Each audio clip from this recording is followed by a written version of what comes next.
Alhamdulillahirabbil alamin. Puji syukur bagi Allah Subhanahu wa taala. Berkat rahmat dan hidayahnya kita masih diberi kesempatan untuk hadir di majelis ilmu yang insyaallah bermanfaat dan diridhoi oleh Allah Subhanahu wa taala. Dan juga kita tidak lupa selalu bersyukur atas nikmat yang paling nikmat yang hanya dimiliki oleh kaum muslimin, yaitu nikmat iman dan nikmat Islam, yang dimana nikmat ini akan terus kita perjuangkan sampai akhir hayat kita nanti. Bukan hanya untuk diri kita sendiri, tapi nantinya untuk orang-orang yang kita cintai nanti yang mati dalam keadaan muslim.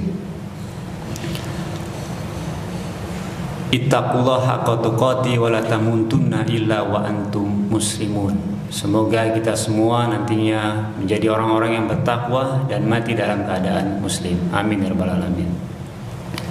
Tak lupa juga salawat dan salam kita curahkan kepada manusia yang telah dijamin surga oleh Allah Subhanahu wa taala.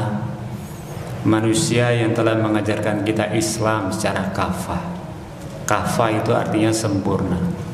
Tidak perlu kita tambahkan atau kita kurangi sedikit pun ajaran beliau, karena semua yang diajar beliau itu langsung wahyu dari Allah Subhanahu wa taala. Manusia ini tidak lain tidak bukan nabi terakhir kita, nabi agung kita, Rasulullah Muhammad sallallahu alaihi wasallam. Salawat dan salam kita curahkan juga kepada istri-istri beliau, keluarga beliau, anak dan cucu beliau, beserta para sahabat, tabi'in dan tabi'in, yang insyaallah kita semua nanti mengikuti ajaran beliau sampai akhirat nanti, dan kita semua mendapatkan syafaat dari beliau. Amin ya rabbal alamin. Sebelumnya saya ucapkan jazakumullah khairan katsiran kepada panitia yang telah mengundang saya untuk berbagi ilmu. Qadarullah sebenarnya jadwal saya hari Rabu ya. Qadarullah Kak Erlan, Ustadz Erlan berhalangan hari ini, jadi saya tukeran jadwal sama Kak Erlan. Dan judulnya hari ini baru saya tahu tadi malam. Judulnya apa? Crazy Rich. Wah, saya pun bingung apa itu Crazy Rich sebenarnya.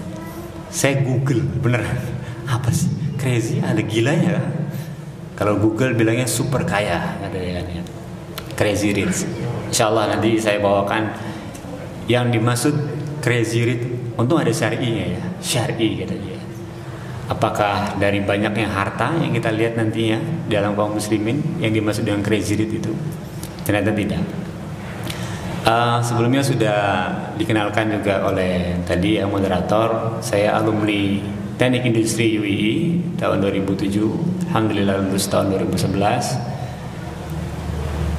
Mungkin sedikit cerita sebelum saya menyambung bagaimana saya berwirausaha, cobaan apa yang saya dapatkan, dan niat apa yang saya lakukan ketika berwirausaha, apa yang harus kita persiapkan dari apa yang akan kita dapatkan nantinya. Karena penting, kita harus mempersiapkan sesuatu, terutama iman dan takwa. Ketika teman-teman ingin meminta sesuatu yang lebih, bahkan yang besar kepada Allah Subhanahu wa taala, apalagi itu urusan dunia, iman dan takwa kita harus diperkuat. Karena Allah dalam sekejap mengambil semua yang kita beri itu sangat mudah dan cepat. Seperti yang kita ketahui, crazy rich yang berseliweran itu dengan cepat Allah ambil kembali.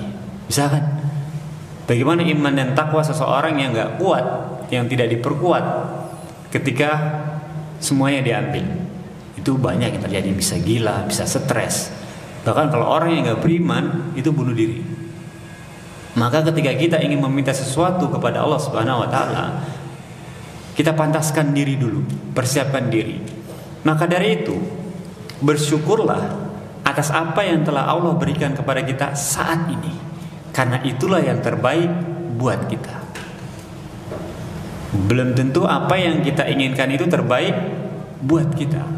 Maka dari itu, ketika ingin meminta sesuatu, mintalah yang terbaik menurut Allah Subhanahu wa taala. Minta jodoh, minta yang terbaik. belum tentu nama orang yang kita sebut itu yang terbaik buat kita. Ada yang menyebut nama, minta jodohnya, belum tentu yang terbaik. Belum tentu rumah yang mewah yang ingin kita inginkan itu terbaik buat kita. Belum tentu tahun depan kita ingin harta kekayaan yang miliaran terbaik buat kita. Bahkan mungkin seminggu kemudian kita dapat harta sebanyak itu terbaik buat kita, belum tentu. Bagaimana kalau kita nggak kuat imannya ketika menerima itu? Bagaimana kita mendapatkan harta kekayaan yang begitu besar yang membuat kita malah hubud dunia, malah kita menjauhkan diri dari Allah Subhanahu wa taala. Nauzubillah min dzalik. Maka dari itu pentingnya kita memperkuat iman dan takwa kita. Terutama melakukan segala sesuatu itu kita harus punya visi dan misi, tujuan, niat. Apa sih tujuan kita? Apa sih tujuan kita menerima harta itu? Apa sih tujuan kita hidup di dunia ini? Sebelum kita membahas, semua pasti punya tujuan. Acara ini pun pasti ada tujuannya. Karena nggak mungkin nggak ada tujuannya. Kalau nggak ada tujuannya bingung, jalannya bingung. Ketika semua ada tujuan, berbisnis pun seperti itu. Kita harus ada tujuannya. Tentukan tujuannya dulu. Ketika ada tujuan yang jelas, baru langkah-langkah berikutnya kita mau ngapain tahu. Tujuannya saya mau datang masjid ini. Jalannya lewat mana ya? Biar nggak nyasar. Karena tujuannya jelas. Ini keluar nggak tahu nih mau kemana, bingung nyampainya. Begitupun juga dengan bisnis. Dan sebelum kita membahas ketika kita berbisnis tujuannya apa, tujuan kita hidup dulu untuk apa di dunia ini. Manusia dan jin diciptakan untuk illa liya'budun, beribadah kepada Allah Subhanahu wa taala. Maka dari itu, dari kita terbangun sampai kita tertidur, niatkan semua aktivitas kita untuk beribadah kepada Allah Subhanahu wa taala. Semuanya untuk kita beribadah, termasuk dalam kita berwirausaha atau mendapatkan dunia.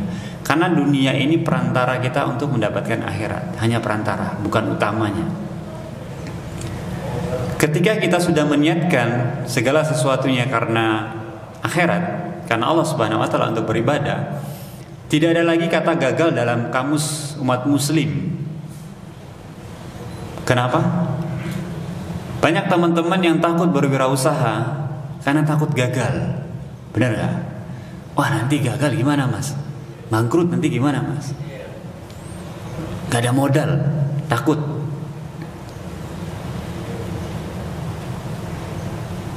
Karena niatnya tadi kita beribadah kepada Allah Subhanahu wa taala. Belum tentu kita gagal di dunia, tapi gak berhasil di akhirat.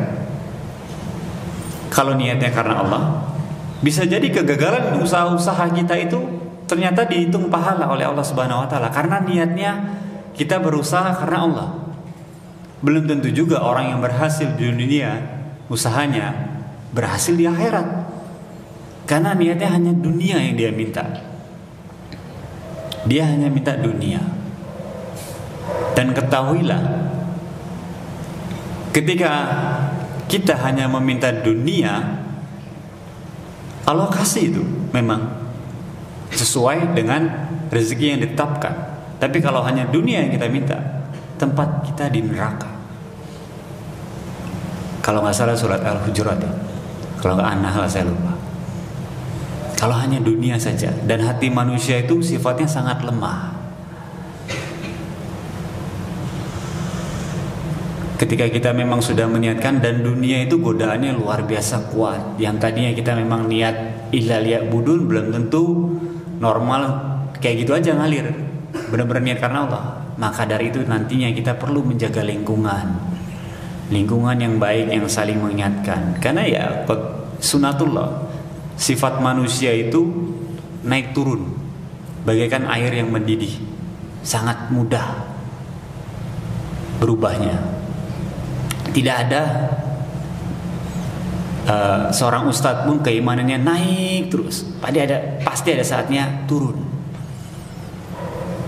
Tapi ketika lingkungan yang baik, ada teman yang mengingatkan kita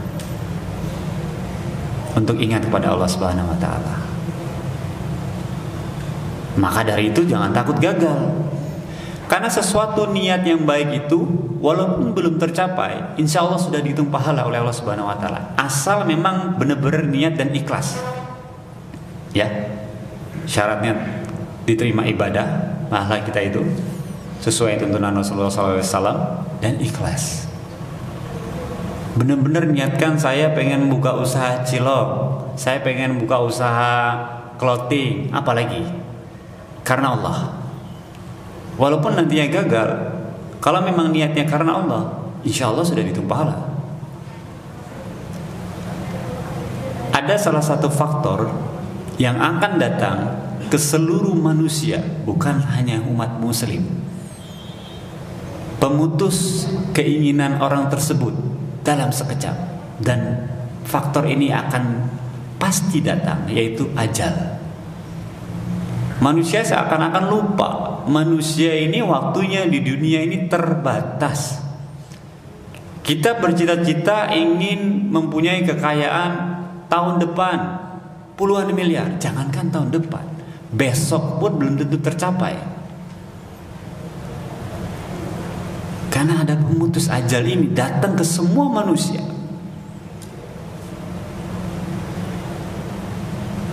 Bayangin kalau kita hanya niatnya, nanti saya pengen kaya, punya ini, pengen beli itu, tapi nggak ada niatnya karena Allah.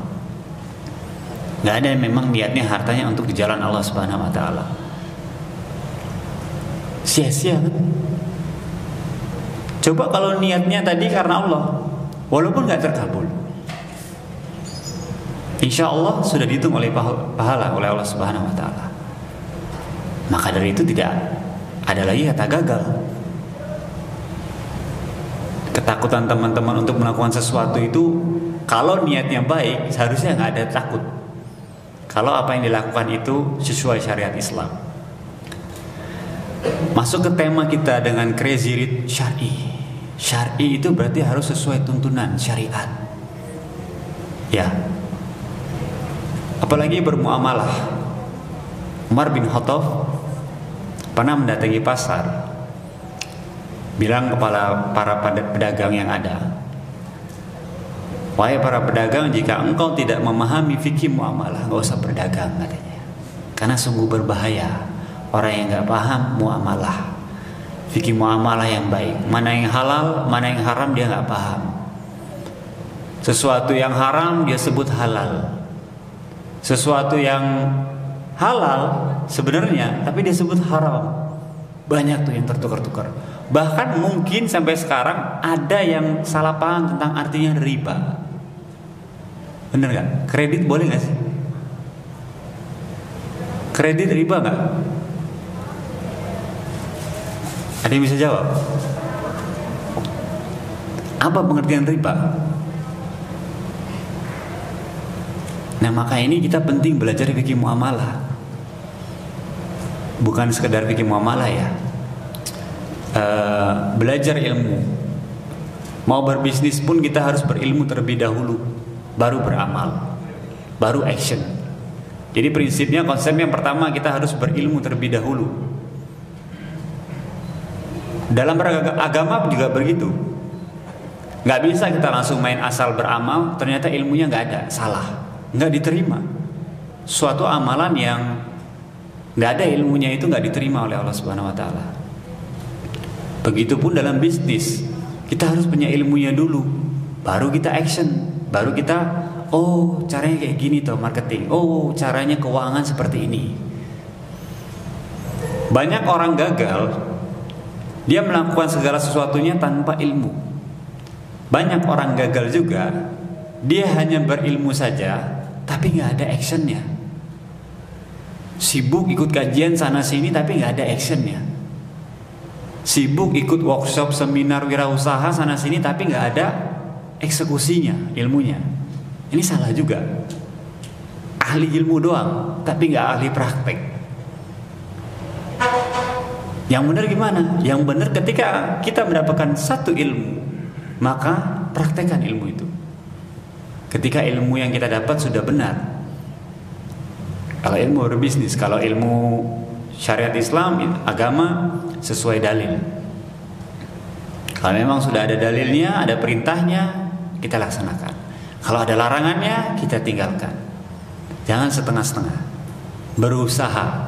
Kita berusaha semampu kita untuk jadi manusia yang memang bertakwa kepada Allah Subhanahu wa taala semaksimal mungkin. Manusia itu kalau saya bilang dibagi menjadi 3 karakter. Yang satu berakhlak, yang satu tidak berakhlak, yang satu lagi akhlak mulia. Nah, kita ini semuanya harus menuju akhlak yang mulia.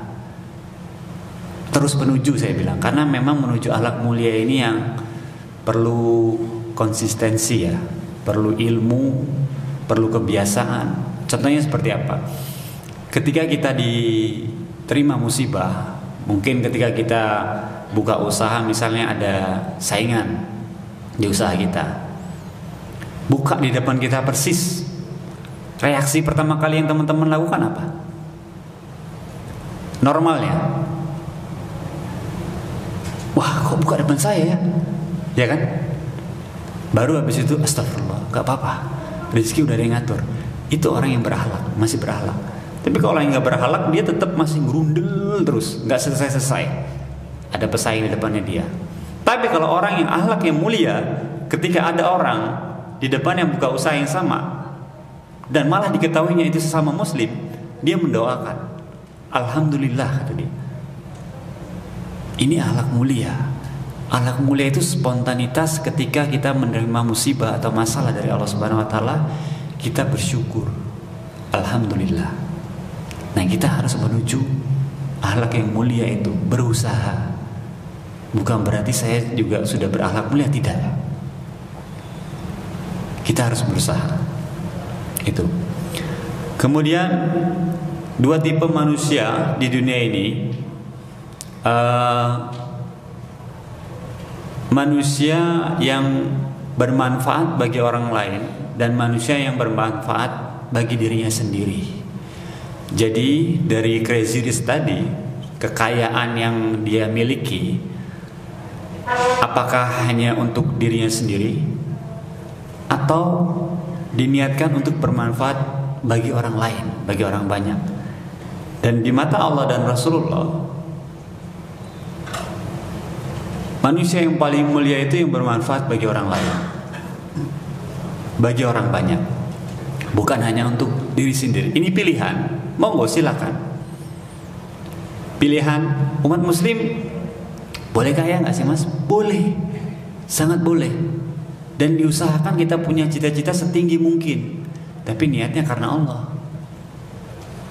Contohnya ada mas, banyak contoh para sahabat itu. Bagaimana Abdurrahman bin Auf kaya, tapi untuk di jalan Allah. Bagaimana Utsman bin Affan mensedekahkan kekayaannya yang luar biasa. Bagaimana juga Abu Bakar mensedekahkan, walaupun hartanya tidak sebanyak Utsman bin Affan, tidak sebanyak Umar, tapi beliau hampir menyumbangkan seluruh hartanya, persentasenya lebih banyak. Jadi sedekah itu bukan masalah jumlahnya yang lebih banyak, tapi persentase hasil yang dapat. Mungkin saya bisa sedekah 100 juta, teman-teman sedekah 100 ribu, tapi mungkin saya hanya 10%-nya, teman-teman 80%-nya. Banyak mana? Bukan banyak 100 juta, pengorbanannya yang 90% tadi yang lebih besar. Maka dari itu, tujuan kita ingin berusaha menciptakan lapangan kerja yang banyak, ingin bermanfaat bagi orang banyak. Dan manfaat yang paling mulia itu bukan manfaat materi ternyata, bukan memberi materi. Tapi manfaat yang paling mulia di mata Allah itu yaitu menuntun orang ke jalan hidayah. Menuntun, saya bilang, bukan memberi hidayah. Memberi hidayah itu hak prerogatif Allah Subhanahu wa taala. Maka dari itu, di usaha kita terapkan syariat-syariat Islam. Alhamdulillah di tempat kami menggratiskan puasa sunnah Senin Kemis. Yang sudah baca surat Al-Kahfi di hari Jumat itu menuntun orang agar mengenal sunnahnya Rasulullah SAW, menuntun orang ke jalan hidayah. Apa syaratnya? Hanya kejujuran.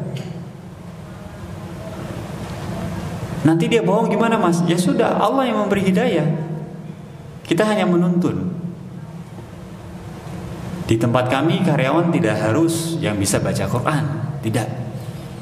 Yang belum bisa tapi mau belajar membaca Al-Quran, kita sediakan gurunya, kita tuntun dia ke jalan hidayah. Itulah manfaat paling besar, bukan memberi materi. Bagaimana kita menuntun orang ke jalan hidayah, menuntun teman-teman kita yang tadinya belum ngaji datang kajian, kita datang ke kajian. Jangan sampai salah kaprah seperti ini ya. Kita ingin merubah teman kita yang buruk tadi kejadian yang lebih baik, tapi kita nyemplung ke lingkungan yang buruk itu. Ini salah. Ini banyak kan terjadi seperti itu. Alasan ada teman saya, ini fakta ya, real. Ketika beliau sudah hijrah, kemudian beliau ikut sebuah komunitas motor, saya peringatkan beliau hati-hati. Terus dia bilang, jawab, niatnya saya pengen ajak teman-teman yang motor ini, motornya umum, teman-teman motor ini supaya hijrah. Saya bilang jangan nyemplung ke sana, berbahaya. Justru kamu nanti balik lagi nyemplungnya, karena godaannya lebih besar. Kalau ingin merubah orang jadi lebih baik itu, ajak ke dia lingkungan yang baik, supaya dia jadi lebih baik. Bukan kita nyemplung ke sana, yang ada nanti kita jadi lebih buruk. Qadarullah, kejadian benar apa yang saya bilang. Kembali lagi, bukan berarti kita ceramah di tempat yang tidak etis ya. Ajak ke dia lingkungan yang baik. Yang sering saya lakukan dan teman-teman lakukan itu, ada teman kita ajak, yuk jalan-jalan dulu kita. Tapi memang kita sudah targetkan, memang ada kajian maghribnya itu. Jalan-jalan, mampir, yuk sholat dulu, ikut sholat ya. Setelah sholat, bentar, ini kayak ada kajian, tunggu sebentar. Loh katanya mau pergi ke sini, entar dulu, dia dengerin.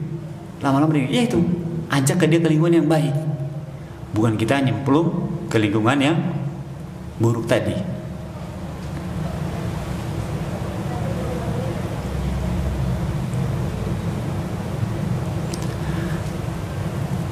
Maka dari itu, kita harus mempunyai tujuan yang jelas dan tidak takut gagal lagi. Yang disebut crazy rich tadi, persiapkan diri kita bahwa memang kita siap untuk mendapatkan itu, harta tersebut. Bahkan niat saja tidak cukup ya. Saya belum cerita. Dulu ketika saya buka usaha pertama kali, niat saya berwirausaha itu menjadikan ibadah saya sebagai usaha. Saya sedekah biar warung saya rame. Saya mau tahajud biar warung saya rame. Dunia yang diminta dari ibadahnya. Padahal tadi niatkan semua ilal ya'budun. Kebalik. Qadarullah saya bangkrut. Akhirnya saya muhasabah diri. Apa yang salah pada diri saya benahi dari sisi niat berwirausaha. Yang tadinya ibadah menjadi usaha, bagaimana usaha saya ini jadi ibadah dibalik. Bagaimana usaha saya ini saya terapkan syariat Islam, tidak melanggar syariat Islam. Caranya gimana? Kita pelajari muamalahnya, kita pelajari fikih muamalahnya. Kajian fikih muamalah apalagi di Jogja ini banyak sekali. Saya bergabung dengan KPMI. Alhamdulillah saya sekarang diamanahi periode 2002 ini sebagai ketua KPMI Jogja, Komunitas Pengusaha Muslim Indonesia, yang dimana pembinanya itu asatidnya yang di Jogja ada Ustadz Amitul Bait, Ustadz Aris Munandar, dan Ustadz Muhammad Abdul Tuasikal. Kalau pembina pusatnya itu ada Ustadz Muhammad Arifin Badri, ada Ustadz Erwandi, ada Ustadz Aris termasuk pembina pusat. Banyak sekali.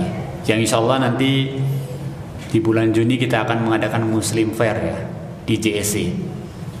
Ada Muslim Fair yang insya Allah banyak manfaat di sana, produk-produk Muslim dan para asatidz di sana insya Allah. Semoga Allah mudahkan acaranya nanti. Amin. Kenapa saya bilang mempersiapkan diri? Kita kasih contoh simpel aja. Kira-kira kehilangan uang 1.000 dengan kehilangan uang 10 miliar, lebih berat mana? Lebih berat mana? Mong sewu wis apa pola. Nek 10 miliar berat gak? Berat kan? Jatuh dari meja ini ya, jatuh dari gedung, sakit mana kira-kira? Sakit dari gedung kan? Maka dari itu, ketika kita ingin meminta harta yang besar sekali tadi, itu benar-benar harus siap.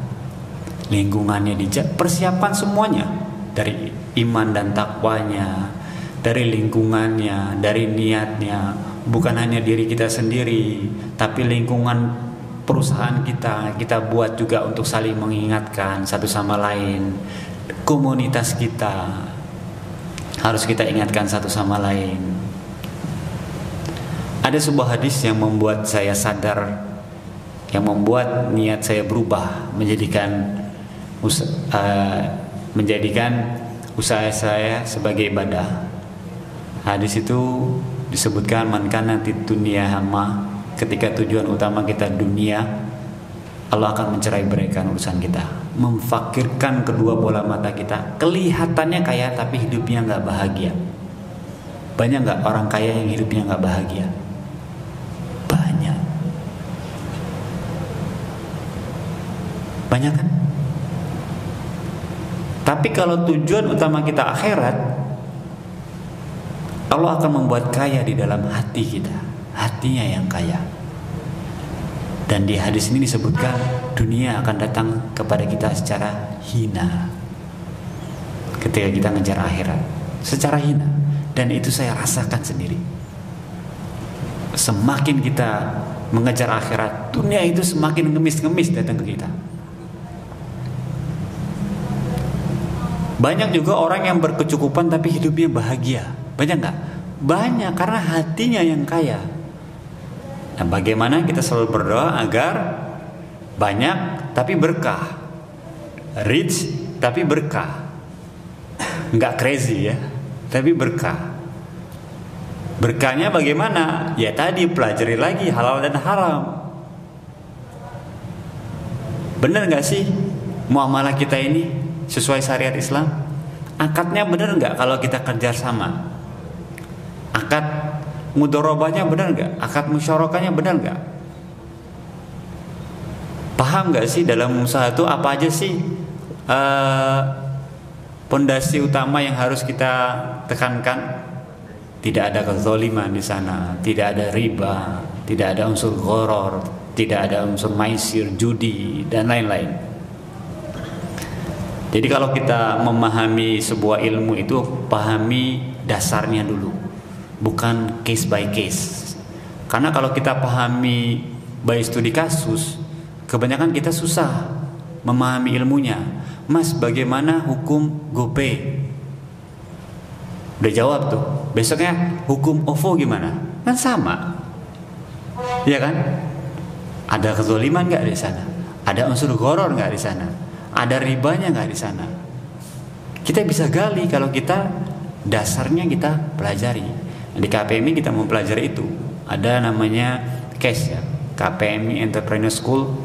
Itu 18 kali pertemuan. Sebenarnya itu kuliah 2 semester tapi dirangkum dari pagi sampai sore itu ya, membahas itu semua. Dan belajar muamalah nggak gampang memang. Terus menerus harus kita pelajari. Nah, sebelum kita mempelajari ilmu muamalah, ada satu ilmu yang harus kita pelajari di setiap ilmu yang kita pelajari. Ilmu apa itu? Ada yang bisa jawab? Kalau ada yang bisa jawab, nanti saya kasih hadiah voucher makan gratis di Preksu selama seminggu setelah Lebaran. Jangan makannya pas puasa. Puasa di sini aja udah banyak ya. Kalian bisa jawab? Beneran? Nanti vouchernya elektronik dari HP. Nanti saya minta nomor telepon dari panitia. Tanggal berapa boleh digunakannya? Seminggu loh gratisnya. Ada yang bisa jawab? Ilmu apa? Sebelum ilmu muamalah yang ngelotok kita pahami itu, ada satu ilmu yang memang wajib kita pahami, dan setiap ilmu yang mau kita pelajari, ilmu itu harus ada. Ada yang bisa jawab nggak? Salah nggak apa-apa, nggak dihukum nggak? Ada yang bisa jawab? Bingung? Biasanya teman-teman kajian tuh belajar ilmu apa sih? Hah? Belajar apa? Kalau nggak saya yang jawab, berarti saya yang dapat hadiah ya. Gimana? Berapa menit lagi ya panitia? 20 menit. Ya. Ayo, biar kita interaksi, kata moderator. Kalau bisa banyak interaksinya mas. Ada yang bisa jawab Pak? Ilmu apa? Atau saya tunjuk nih? langsung ini semua ya. Mundur. Waduh, bingung dia. Pertanyaannya terlalu sulit ya. Ya, coba. Akidah? Bener nggak? Bener nggak? Ada yang lain selain akidah? Akhlak? Ada yang lain? Nggak apa-apa. Apa lagi? Saya kasih clue. Depannya T. Tauhid. Siapa namanya Pak? Nah nanti minta nomor ya. Yang ini tadi yang ngomong tauhid. Nanti minta nomornya ya. Tadi yang jawab akhlak dan akidah juga dapat, tapi 3 hari aja ya makan gratisnya. Gak apa-apa, nanti dikasih, minta juga nomornya tuh 2 orang. Ilmu tauhid. Kenapa pentingnya tauhid? Ketakutan kita kepada Allah Subhanahu wa taala. Mengesahkan Allah Subhanahu wa taala. Karena kenapa? Ini sering terjadi. Ketika kita udah paham nih, ini riba. Orang teriak, keluar masalah riba. Ini riba, ini riba. Ya karena dia belum ngalamin. Coba bayangin ketika riba itu datang kepada dirinya dia, jumlahnya besar. Wah, ambil nggak ya? Misalnya ada proyek, tapi proyeknya ini ternyata nggak sesuai syariat. Mau yang diambil. Tapi gede ini untungnya nih. Tapi dia udah tahu hukumnya.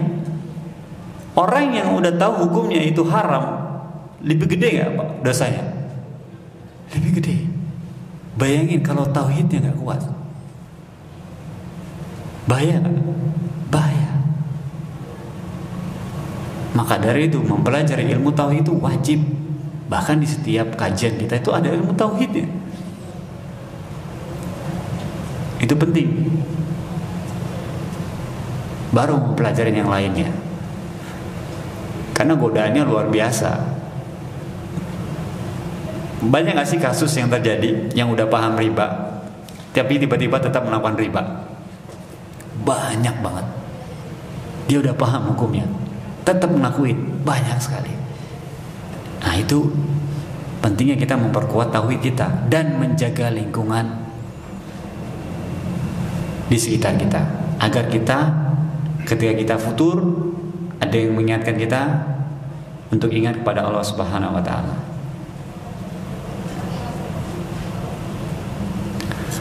Kemudian yang terakhir mungkin ya, nanti kita tanya jawab saja. Mas, bagaimana sih caranya istiqomah dari segala apa yang tadi dibicarakan? Ya kan? Sementara tadi kan sunatullahnya manusia itu sifatnya keimanannya naik turun, betul nggak? Itu udah sunatullah, beneran. Bahkan tiap hari mungkin kita kullu bani Adam khata'. Setiap manusia itu pasti bisa berbuat dosa, bener kan? Bahkan sekelas ustadz dan guru kita pernah melakukan kesalahan nggak kira-kira? Pernah. Maka ada kata-kata berilmu itu ambil baiknya dan buang buruknya. Ada ya? Yang kayak gitu ya? Setuju nggak? Setuju nggak? Saya nggak setuju. Kata-katanya baik seperti ini, ambil baik, buang buruknya. Berarti boleh ngaji kemana aja dong? Syaratnya ambil baik dan buang buruk, sudah berilmu terlebih dahulu mana yang baik dan mana yang buruk, dia udah tahu. Benar nggak? Ketika dia mau ngaji, terutama ngaji ya, terutama ibadah, ngaji agama, bahkan juga ke seminar bisnis juga, syaratnya dia mengetahui mana yang baik dan buruk. Kalau belum punya ilmu, jangan sembarangan hadir di majelis ilmu, karena nggak bisa membedakan mana yang baik dan buruk. Ilmu itu ada yang baik, ada yang sesat. Tapi ilmu agama kalau dia tanda-tandanya kalau ustadznya bukan pendapat pribadi, dia selalu qala Allah, qala Rasulullah, insya Allah udah benar. Yang benar gimana sih mas? Ambil baiknya, buruknya jangan dibuang, tapi nasihatin. Kalau kita sayang sama guru kita, dinasihatin. Tadi guru kita bisa salah nggak? Bisa. Syaratnya nasihatin apa? Berilmu. Jangan-jangan referensi kita yang kurang. Dengan PD-nya kan, nasihatin gurunya kan, referensinya kurang. Ada saya baru dengerin YouTube-nya Kasih Solusi, baru itu. Jadi bukan Kasih Solusi. YouTube-nya Ustadz Muhammad Abdul Wasikal ya. Podcastnya beliau sama Ustadz, saya lupa. Ada seorang syekh itu yang ngisi di kajian masjid tersebut. Kemudian ada pendatang baru. Pendatang baru itu tasyahudnya nggak digerakkan tangannya, terus ditegur sama dia. Itu syekh itu ditegur, syekhnya nggak digerakin, nggak boleh katanya kayak gitu. Dia nggak paham, referensinya kurang mungkin. Dan kagetnya syekhnya maju ke mimbar. Ternyata saya yang dinasihatin. Padahal boleh, mau digerakkan nggak digerakkan juga boleh. Jangan sampai kita nasihatin guru kita juga referensi kita berkurang, salah juga. Tapi ilmunya jelas. Kalau ada guru yang memang ngomong misalnya jelas itu riba, dia keceplosan mungkin salah ngomong, ya nasihatin. Nasihatin gimana? Dengan cara yang baik. Nasihatinnya dengan cara yang baik. Bisa langsung melalui gurunya atau dari orang kepercayaannya. Mengingatkan satu sama lain. Nah, bagaimana caranya kita istiqomah mas untuk melakukan itu semua? Yang pertama yaitu berilmu. Teruslah berilmu. Belajar ilmu agama hukumnya itu wajib sampai akhir hayat. Kita nggak tahu nih ilmu kita udah benar apa belum. Bahkan mungkin belajar aja cara sholat kita belum tentu sempurna kok. Saya belajar cara sholat itu salah terus loh. Maksudnya kayak saya udah merasa, nah ini udah paling benar nih. Ternyata ada yang kayak gini sunnahnya. Wah ada lagi. Gak selesai. Makanya belajar ilmu terus menerus. Jangan berhenti. Kalau ingin istiqomah, datangin majelis ilmu.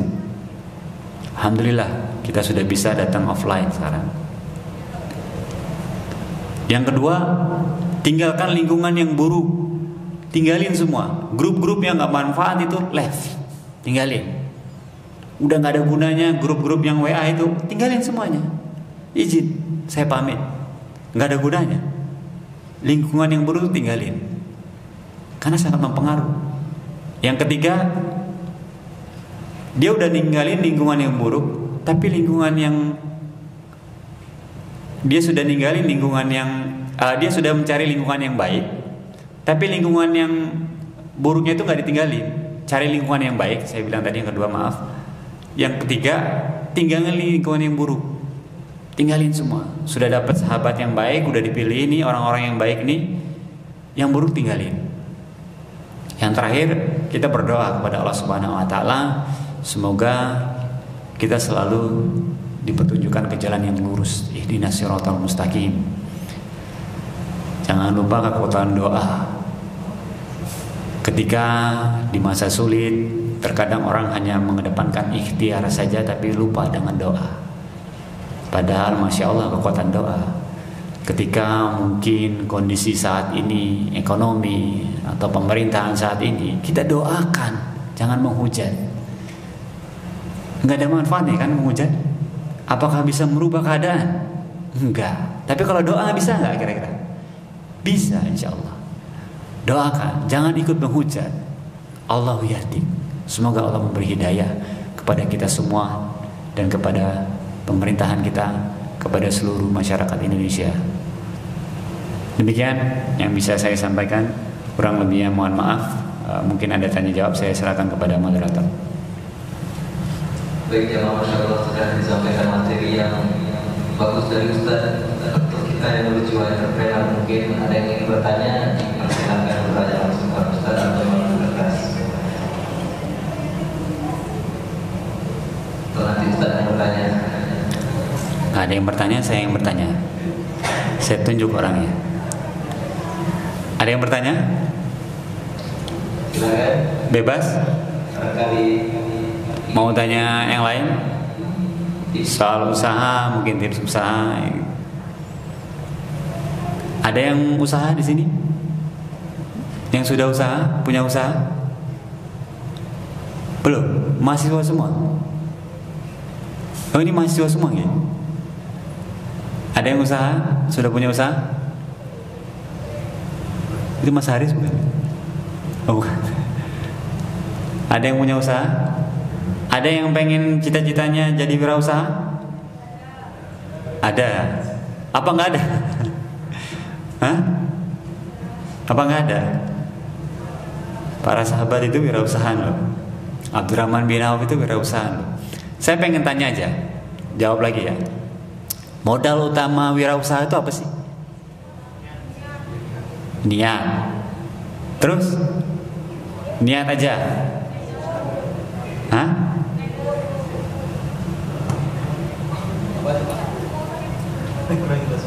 Apa? Sudah dicontohkan oleh Abdurrahman bin Auf. Sudah dicontohkan modal utamanya. Sudah dicontohkan oleh beliau. Beliau dari Mekah ke Madinah bawa apa? Hijrah. Nggak ada bawa apa-apa kan? Kaya lagi nggak beliau? Apa yang modal yang beliau dapatkan? Duit bukan? Materi nggak? Enggak. Beliau bahkan ditawarkan oleh sahabat, nggak mau. Tapi apa yang beliau punya? Kok dia bisa bangkit lagi? Itu loh. Itulah modal utama wirausaha. Apa coba kira-kira? Ada yang bisa jawab? Hah? Ilmu? Cukup dengan ilmu? Angkat tangan. Kasih hadiah lagi ya. Makan gratis di nasi goreng TBK. Ya itu usaha saya juga. Tahu ya? Kalau yang belum tahu searching aja nanti di Google nasi goreng sapi dan kambing gitu. Jawab. Ayo. Apa? Mental. Kurang tepat. Ada yang lain? Waktu. Umur dan waktu. Kurang tepat. Ada lagi? Kemampuan menjual. Masih kurang tepat. Mudah sebenarnya cluenya. Depannya juga K.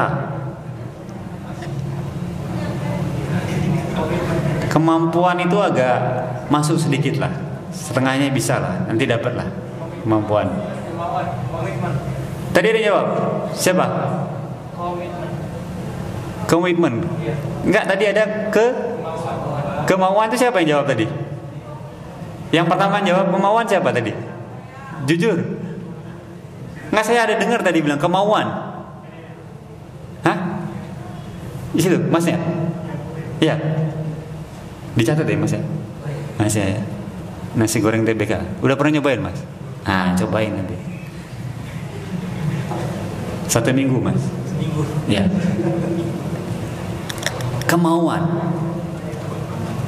Tadi yang bilang kemampuan siapa tadi? Dicatat juga itu ya, 3 hari. Ya. Skill, kemampuan. Beliau punya kemauan. Karena kalau nggak ada kemauan, walaupun punya ilmu, itu nggak bisa, nggak jalan. Bener nggak? Banyak loh. Contoh deh, ada teman saya kuliah, dia itu pintar sebenarnya, berilmu, tapi lulusnya terakhir dibanding kita semua. Karena orangnya males banget, nggak ada kemauan. Tapi kalau dia masuk, itu nilainya bagus. Tapi kalau dia nggak masuk, ya sudah. Ada teman saya yang kemauannya tinggi, lulusnya lebih cepat dibanding yang memang kalau dites pintaran orang itu. Jadi harus ada kemauan, semangat yang kuat, dan kemampuan tadi, skill yang harus dimiliki. Termain Bau punya kemauan. Beliau bahasa kerennya sekarang jadi makelar, cuman tanpa modal, jualin barang orang dapat upah, ya kan? Sampai beliau punya pasar sendiri, punya lapak sendiri.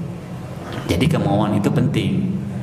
Kemauan itu timbulnya dari niat sebenarnya, dari tujuan awal kita untuk apa, supaya kita ngelakuin itu. Oh, saya ingin ngebahagiain orang tua saya pengen naik haji orang tua saya. Nih, ada salah satu faktor yang kebanyakan kenapa kita gagal mewujudkan keinginan kita, karena kurang serius. Saya kasih contoh. Ada orang tuanya yang belum naik haji di sini? Angkat tangan. Orang tuanya belum naik haji. Pengen nggak? Kapan? Kapan? Kapan pengen naikin haji orang tua? Kapan? Nah, ini yang baru saya sebutkan tadi. Hanya sekedar ingin. Keseriusannya itu nggak ada. Sebenarnya ini bisa diterapkan ke sebuah bisnis juga dalam kita berwirausaha. Bagaimana kita mempunyai goals, target, kemudian kita membreakdown target kita itu tadi dengan keseriusan, bukan hanya ingin. Apa sih yang harus dilakukan, yang dipersiapkan? Kan nggak punya tujuan kapan berangkatnya, ya kan? Nggak tahu, Mas, pengen aja. Kapan, saya tanya? Targetnya kapan? Nggak punya target, nggak punya goals. Saya pengen berangkatin haji orang tua tahun depan, Mas. Oh, berarti hajinya haji Furoda ya? Berapa nominalnya haji Furoda? 250 juta. Oh, 250 juta. Berapa uang saya sekarang? Cukup nggak? Berapa seharinya saya harus ngasih orang tua saya? Jadi di breakdown udah ketemu tuh. Orang tua saya sudah bisa baca Quran belum? Sudah paham caranya haji yang sesuai sunnah belum? Ya kan? Jadi sebuah keinginan itu dilakukan dengan ikhtiar yang benar-benar direncanakan. Walaupun hasil akhirnya manusia tidak bisa menentukan 1 rupiah pun. Hasil akhir Allah yang menentukan. Tugas kita hanya berikhtiar. Ikhtiarnya karena Allah. Walaupun gagal tadi, insya Allah di akhiratnya nanti berhasil. Amin. Ya. Jadi harus ada keseriusan. Siapa yang ingin membahagiakan orang tuanya? Apa aja yang sudah dilakukan? Apa yang ingin dilakukan? Apa kategori orang tua yang bilang tadi saya tuh bahagia? Apakah hanya orang tua itu dikasih duit udah dibilang bahagia? Benar nggak sih orang tua hanya dikasih duit itu bahagia? Udah dipastikan belum? Belum tentu. Bisa jadi dengan kehadiran kita. Ya kan, pengen saya yang udah punya anak, pengen jadi anak yang soleh, benar nggak? Apa yang sudah dilakukan? Treatment apa yang sudah dilakukan supaya jadi anak yang soleh nih anak nih? Apa dengan ngalir gitu aja udah, biarin aja? Harus dipersiapkan kan? Harus dicontohkan juga kan? Kita contohkan juga, benar nggak? Jadi di dalam bisnis pun seperti itu. Target misalnya, saya ingin omset saya hari ini 20 juta per warung misalnya. Transaksi per orang itu 20.000. Berarti saya butuh berapa? 1.000 transaksi, betul nggak? Berarti saya harus memperkenalkan produk saya kepada berapa orang? 10.000 orang, bukan 1.000. Karena 1.000 belum tentu semuanya datang, minimal 10%-nya. Jadi di breakdown, di data. Berbisnis itu by data. Jadi ada keseriusan, ikhtiarnya itu serius, persiapannya itu serius. Ada persiapannya, nggak sekedar pengen juara misalnya di olahraga apa misalnya, pasti kan ada latihannya, ada keseriusannya ya kan, nggak langsung aja kan. Bisa nggak sih langsung? Bisa kalau Allah berkehendak, bisa sebenarnya. Di luar hasil ya, hasil Allah menentukan, manusia tidak bisa menentukan hasil 1 rupiah pun, Allah yang menentukan. Ada pertanyaan panjang nih, saya baca dulu. Bismillah, barakallahu fikum Ustadz, jazakumullah khairan katsiran atas ilmunya. Ayah saya belum mengenal salaf, lebih sering mengikuti Ustadz yang mohon maaf lebih mendapatkan akal serta agak anti dengan syariat. Beliau bekerja di bank. Allahu yandi, semoga Allah memberi hidayah kepada ayah beliau. Saya sudah ingatkan dan sudah berusaha cari uang sendiri agar ayah saya tidak perlu membiayai saya. Harapannya beliau teringankan bebannya dan teruntuk untuk menjauhi riba. Namun keadaan ekonomi dan utang yang cukup besar membuat beliau tetap tidak mau meninggalkan riba, meski sudah tahu itu tidak baik.